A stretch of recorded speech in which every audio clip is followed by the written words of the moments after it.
ஒரு நாள் இரவு காந்தார அரச குடும்பம் பாதுகாப்பு காரணம் சொல்லி ஒரு அடுக்குக்குள் அடைக்கப்படுறாங்க. இரும்பு கதவு, சிறிய வெளிச்சம், காற்று கூட குறைவு.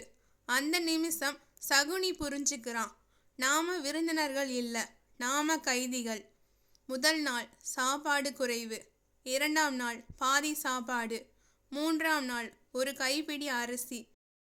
இது தவறா நடந்தது இல்ல, இது திட்டமிட்ட சதி. குழந்தைகள் அழுகுறாங்க, மூத்தவங்க அமைதியா இருக்காங்க. அரசன் சுபாலன் தன் உணவை மகனுக்கு தள்ளி விடுறார். நீ சாப்பிடு சகுனி.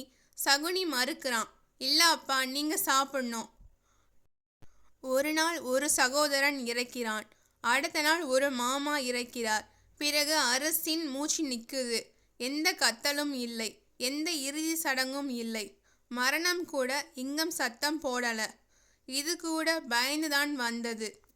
ஒரு இரவு அரசன் சுபாலன் மிகவும் களைத்த நிலையில் சகுனி அருகில் கூப்பிடுறார். சுபாலன், சகுனி, நாங்க எல்லாரும் இனி உயிரோட இருக்க மாட்டோம்.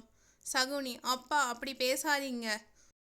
சுபாலன், ஒரு விஷயம் மட்டும் கேளு. உயிரோடு இரு.